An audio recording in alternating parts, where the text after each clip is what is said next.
This is Optimal Finance Daily, episode 1964. How to Find a Contractor. It's Not Just About Price, by J.D. Roth of GetRichSlowly.org. And I'm your host and personal finance enthusiast, Diana Merriam. This podcast is actually one of multiple shows in our network, covering different topics like personal development, health, and relationships. So if you like narration-style podcasts, be sure to search for Optimal Living Daily wherever you're hearing this, and check out our other shows. But for now, let's get right to today's post as we optimize your life. How to Find a Contractor. It's Not Just About Price, by J.D. Roth of GetRichSlowly.org. On Monday, I mentioned that it pays to shop around for the lowest price. This skill is especially important when making large money decisions. You should always shop around when purchasing a car, obtaining a mortgage, or hiring a contractor. We've discussed getting the best deal on a car before. We've touched on mortgages and are sure to discuss them more in the future. Today, I want to share my approach to finding a contractor. The new roof. We bought our first house in the spring of 1993. The roof was in bad shape and needed to be replaced before we could close the deal. Fortunately, we had a good working relationship with the seller. He offered to grant us a $2,000 credit if we would take care of finding a roofer.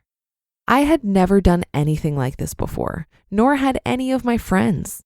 I looked in the phone book and found a local roofer. When I called, he could sense that I was confused, so he talked me through the process, asking about the size of the house, the slope of the roof, the material we wanted to use, the condition of the existing shingles. He gave me a quote of $2,300. I called two more places. One quoted $2,500 and the other quoted $1,800. But the last place couldn't do the roof repair for 3 weeks. 3 weeks? I needed it done by the following weekend. This was getting complicated. I got out a sheet of paper and made a list with the company's cost, lead time, and any notes. I spent my lunch breaks during the next 2 days calling roofing contractors. When I was finished, I had a list of 20 bids. The lowest quote was $1,200. The highest was $4,800. I've never figured out why that bid was so out of range. I had created this list on a whim, but found it invaluable. After eliminating from consideration those contractors who couldn't meet the time frame and those that would not offer a strong enough guarantee, I had a list of 6 or 7 potentials.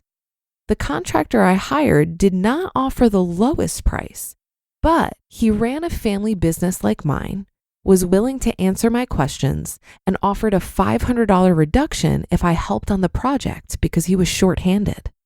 Though this contractor wasn't the cheapest, the $1,800 net cost was relatively low. A friend and I spent a long weekend ripping off old shingles and nailing down new ones. It was hard work.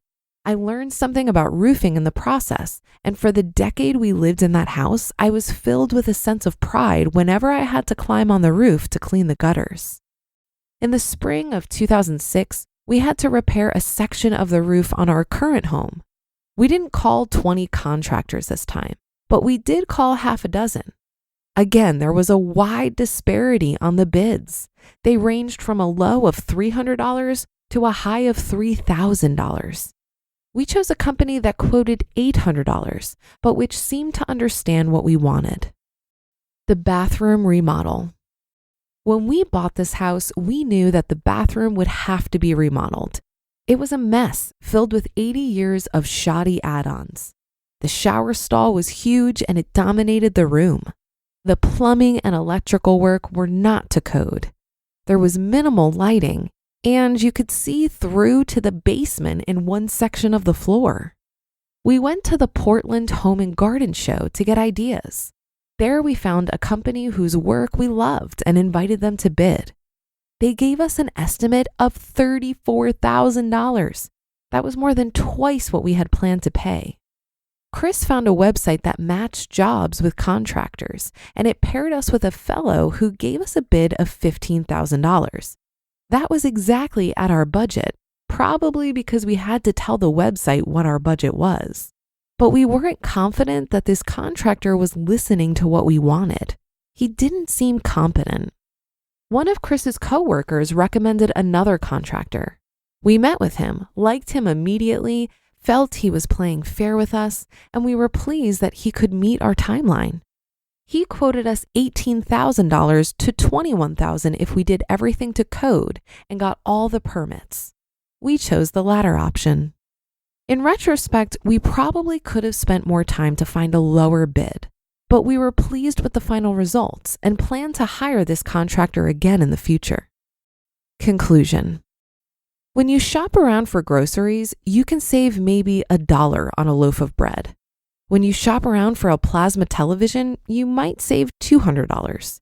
But when you shop around for big ticket items, you can save thousands of dollars. Some people feel guilty asking a company for a price quote and then not using them. Don't. That's how it works. The company isn't offended. They quote similar jobs every day. Sometimes they get the work, sometimes they don't. Your priority is finding a company that you can trust to do the work at a reasonable rate. When comparing prices, be sure you match apples to apples. The deal from Rock Bottom Cabinets might not be so impressive if they don't offer any sort of guarantee on their workmanship. Consider the following when making your decision. Number 1, reputation. Ask for references. Check the references. Better yet, search the web. Angie's List is a good source of information on contractors.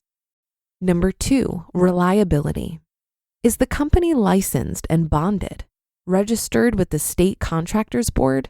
Do they offer a warranty? Number 3, schedule. It's no use taking the lowest bidder if the company is unable to complete the project on your timeline. And number 4, quality. Try to get a sense of the quality of each contractor's workmanship. Those who bid on our bathroom remodel brought photo albums to show us. The lower bidder didn't. You can also save money by doing some of the work yourself, but that's a subject for another day. You just listened to the post titled, How to Find a Contractor. It's Not Just About Price, by J.D. Roth of GetRichSlowly.org. I wholeheartedly agree that it's important to shop around and talk to multiple contractors when you need work done on your home. I've personally found that contractors don't necessarily agree on what the underlying problem is or the best way to fix it. And if you're a woman, there may be an added layer of complexity, as we can be easily taken advantage of. I experienced this firsthand when I bought my house. My real estate agent convinced me to not push the seller to externally vent the dryer in the basement because she had a recommendation for a contractor that could do it for $100. He ended up quoting me for $200, but the final bill was $500. Rather than continuing to argue with him, I ended up just paying it and considered it the cost of a lesson. Since then, I always get quotes and clarification in writing, so there isn't a case of he said, she said after the work is done. I've also had a few roof leaks that I've needed to address, and I've been fascinated at the range of quotes and explanations I've received. One contractor wouldn't quote me a price. He kept asking me how much I was willing to pay. Another insisted he talk to the man of the house, despite me explaining multiple times that I am the only owner of this house. A third quoted me $10,000 with an overly complex explanation as to all the work that needed to be done. Ultimately, I went with an elderly independent roofer who was highly recommended by a close friend. He took an hour to help me understand what all the other contractors were saying.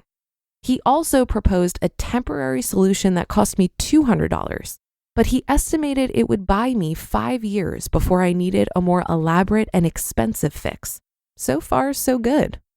My strategy has been to just keep asking around, follow my instincts on what feels right, and always try to work with someone recommended by someone else I know and trust.